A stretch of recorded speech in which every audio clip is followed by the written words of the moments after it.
And Facebook. We are live on Facebook. Hello. And today's my guest is Shalisa Tate. A lot of you know her from the YWCA as Lisa Tate. So if I'm calling her Shalisa and you're like, wait, I thought her name was Lisa. It's both. And so I'm Diane Bennett, and you're watching Friday Morning Life Inspired.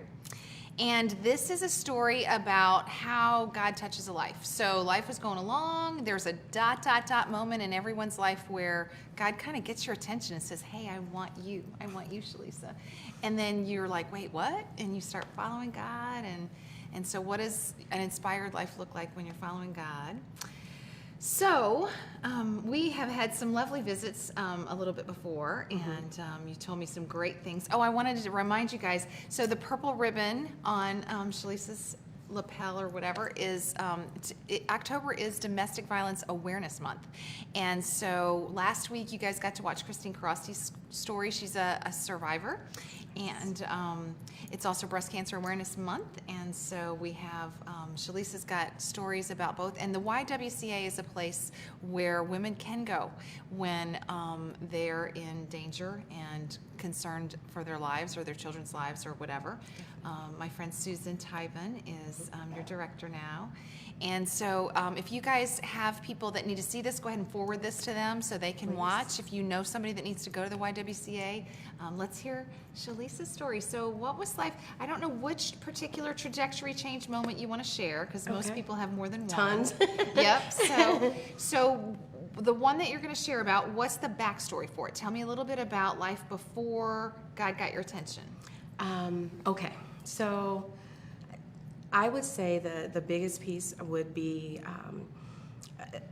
experiencing a time that was I was miserable. I won't say he made me miserable, but I was miserable. Or maybe you made yourself miserable, right? I could have by not paying attention sooner. You're Right. absolutely right. But I was at a job for 13 and a half years, and I loved it for a very long time. I was an insurance agent, and it just became, I'm big on family. That's one of the family values instilled by my grandparents. Okay. And it's gone just throughout my entire life. So where I served as an insurance agent, it was a very dynamic family piece as far as the environment. Okay. And it began to change considerably to the point where it was, I literally loathed getting up to go to work. Wow. And I knew then, okay, there's a problem. But I did not know how to change that problem. But it began to spill over in multiple parts of my life. Wow. So it just got to be where it was all about work and it couldn't be about your family? Is that kind of? pretty much, yes, because there was no work, there was little to none in regard to work-life balance. It was advertised as if it was offered, but prime example, I had an opportunity for going to enjoy a cruise, my husband and myself, and we placed time requests in like 6 months in advance. Wow. At the end Should be plenty of time. Plenty of time, you would think. And when June of that next year came, I was still penalized so different things along those lines weren't really parallel to family and work-life balance. Right. So something had to change. So how did God intervene and get your attention to make the change? So I decided to return to school. Okay. In returning to school, I was able to pursue a different career field altogether. Okay. I chose double path in human services and organizational management or leadership. Okay. And then ultimately on to counseling, which leads me to where I am now. Okay. And one of the running themes in that is the idea of helping people. Okay. That has just always been there, and I believe that simply from being instilled from my grandparents. There were so many of us. My grandparents are amazing people. My grandparents raised almost 18 children. Wow. Almost 18 children. They had their own six of the nephews, and then the first 6 grandchildren. Wow. So it's been quite a few people. They have truly made a difference as far as our lives. Very amazing. Yeah. Okay. So God got your attention, said, this is not right, you need to do something different. Now he's got you in school, and you're studying and to be in counseling. So then what happened? So then it's a matter of, okay, what now? What Right. to do? We become comfortable sometimes, Right. and it takes a little bit of urging, and in order to well, it just doesn't fit anymore. So I battled. I didn't immediately want to make that change because it was a big change. So now, were you still doing the insurance business while you were in school? I attended school full time, and wow. I worked full time, Wow. and full time family of 5, my grandparents, so forth and so on. So it's the Lord's strength and guidance throughout all of that is Wow. absolutely amazing. For sure. But when we get to the piece as far as being miserable, it was miserable in a sense of there's something, that little feeling in here that I'm failing at something. And I did not at the time know what that something was. In starting school, it was about a year and a half in both.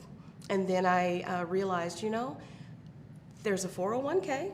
The intent for that is savings. If I'm miserable to the point of where it's actually affecting my health, something needs to change.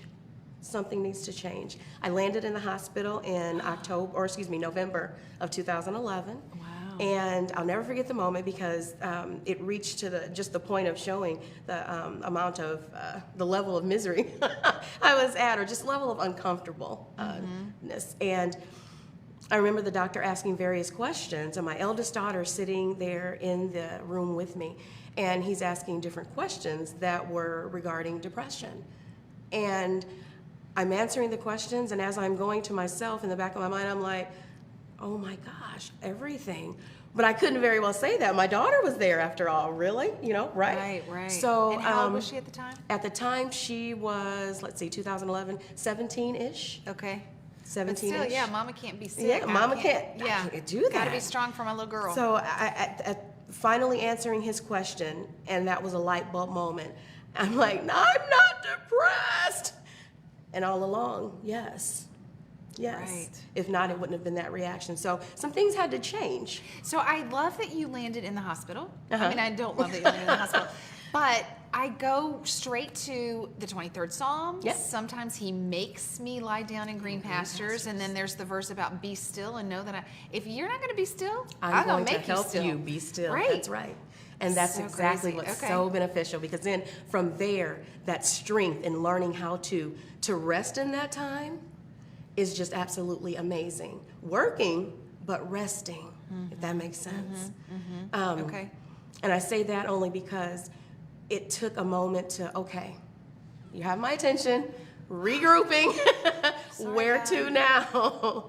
And it's simple. Look at the things that I've already had you doing for so long. There's a reason you're experiencing different things in life. There's a reason, because there's something that's part of that fearfully and wonderfully made good stuff that I have in you.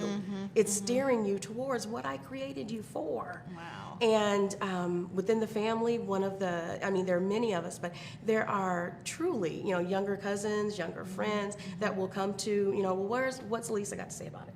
Well, what should I do? And for a long time, it was like, oh my gosh, are you serious? But until learning to appreciate that, and that there was a reason why, it was like nerve-wracking. This is who you but are. learning who I am Right. is what began to change that. And that part is what's been so key, is learning who you are. I didn't know who I was for so long. That depression piece gave me a chance to begin learning who Lisa was. I remember sitting in class at Bethel, and a teacher, normally every session when it begins, they're asking, introduce yourselves. And I would cringe at that part because, I'm a mother, I'm a wife, I have X amount of children, I do this, I do that. I told him everything I did, but it was not until there was one professor who told us, I don't want to hear the things you do. I want to know who you are. And that, as simple as it sounds, was one of the most profound questions. Who are you? And who are you, Shalisa? Shalisa is phenomenal. Shalisa is confident. Shalisa is God-fearing. Shalisa is flexible. Shalisa is understanding. Very cool. Those things, Shalisa's intellectual. She's emotional. She talks with her hands. I do that too. But years ago, I couldn't tell you that. Got it. I could not tell you that. Now I can not only share that, but I can be confident in sharing it and sharing the fact that everybody has that. Right. Everybody has that specialness about them. Right. Just a fingerprint. Truly, it is. And that's one of the most valuable pieces that I have learned and am appreciating the most in what the Lord has allowed me to begin serving in as a domestic violence counselor.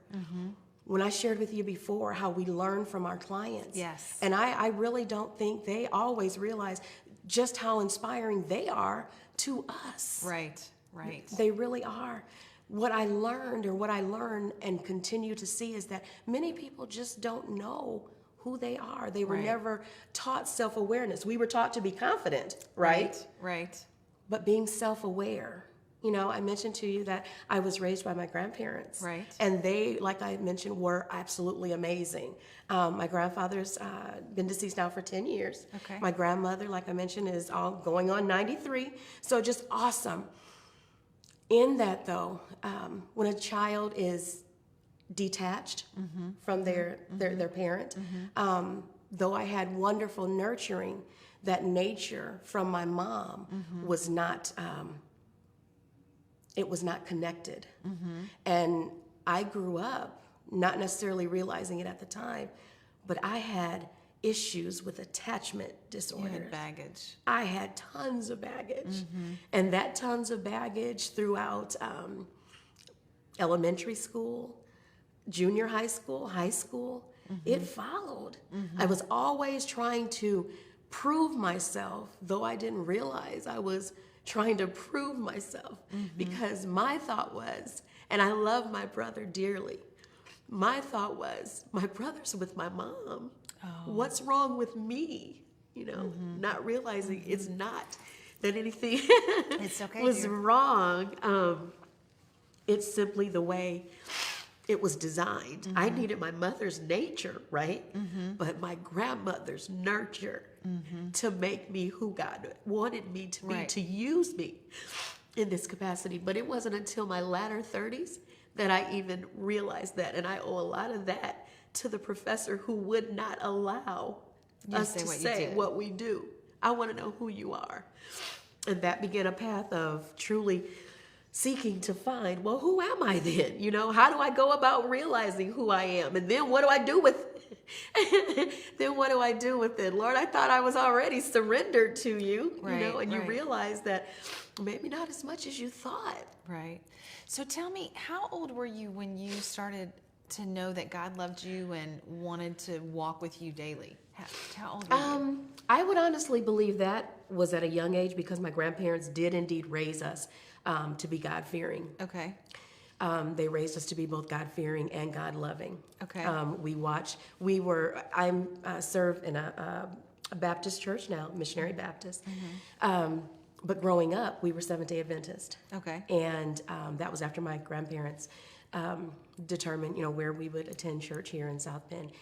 And every Friday evening, you know, TV was off and till sundown on Saturday. So, I mean, they were very faithful, very diligent to the Lord and to the church. And we grew up then naturally with those the fear and admonition of the Lord instilled. Learning Him for myself. And that He was there for me, I would say is well into my adult years, like maybe even into my 20s. And that's when I would, if I had to give a title to it, learned so much about Him, right? I learned that greater is He who is within me than he that's in the world. I learned that He loves the world so much that He gave His only begotten Son. I would estimate maybe my 30s, and really the beginning of my 30s, to actually be the part where I learned Him as my God. In having my son, I literally almost lost my life. Oh, wow. There was an emergency C-section. Wow. And my husband had to sign, you know, okay, well, do we save your wife? Do we save the baby, well, God's plan included both of us.